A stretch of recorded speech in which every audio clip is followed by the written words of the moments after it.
Hi guys, it's George again with another FAQ video. We've had some good response on the other ones I've done, so I thought I'd answer some of your questions here. As always, if you could like, subscribe, all that good stuff, and comment down below any of your questions. So, without further ado, first question. Richard Reese asks, what should I fill my shooting rest bag with so that it's not too heavy to carry, and which rangefinder is right for air rifle shooting? So, for filling your shooting rest bag, you can try all sorts of things. When I worked on a range, we had tried things like sand, but one that's really heavy, and over time it does actually grind down, it becomes powder and just seeps out and makes a mess. I've heard cat litter can work quite well. Rice, that's another one that works as well. And BBs, you know, little plastic ball bearings. I've heard they work well also. As for a rangefinder, right for air rifle shooting, realistically, there's not really a particular brand or model. You're just going to be looking at the distance they can rangefind out to.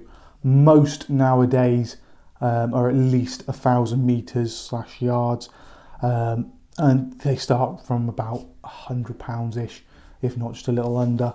But yeah, just a basic monocular style one would be fine. The only issue you would have is if you're using it at night, because it can be quite hard to see what you're actually pinging. That's when you might need either a gun mounted one or a night vision scope with it built in. So yeah, that's how I would answer those. James Halpin, I hope I'm pronouncing that right, asks, hi George, using the turret on a mil scope to adjust using a Kestrel tells you to adjust or 10.86. Now I'm confused, so how does that work? Thanks. So what I'm going to assume is that he's using a Kestrel, which is like a, tells you the wind speed, stuff like that, and it's telling him to adjust 10.86. I'm going to assume that he's talking in mils. With that, what you're doing is, if it's telling you to adjust 10.8, 10.86, so long as your scope turrets correspond with the measurement it's giving you, or if you can change it in its settings to do MOA or MRAD mil, whichever you prefer, then you adjust that much to counteract the wind. So if the wind's going from your left to right, you would adjust into that to take it up. Or if you've got it on your reticule, if your reticule is a true mil based or MOA based reticule, you'll be able to hold over that much, so you know that 10 markings off is 10 mil, 10 MRAD. I hope I've made that clear.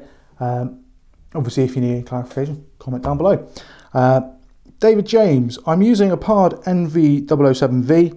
I'm looking to upgrade to a day-night scope. What is the best one for my PCP rifle? I do pest control, so we'll be using it for rabbits, corvids and rats. Thanks and keep up the good work. Well, thank you. There is no best, really. What I would recommend you do is look what you need for your night vision. What distances do you need to be able to detect and identify your prey? So you said PCP, it's going to be around that 30 to 40. And then also the fitment on your rifle, because a lot of them are Picatinny, Weaver as standard, so you may need to get adapters or different mounts for them. And then budget, if you've got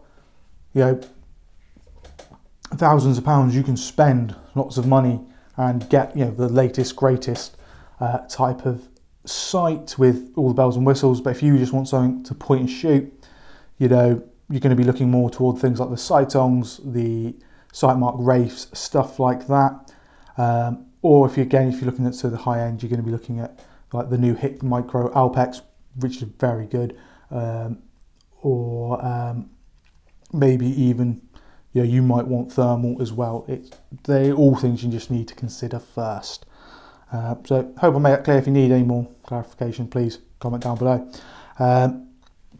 Now, the next two questions are ones I've been asked over the phone, so I don't know who re-asked them. When do I need MOA Mount /Rails?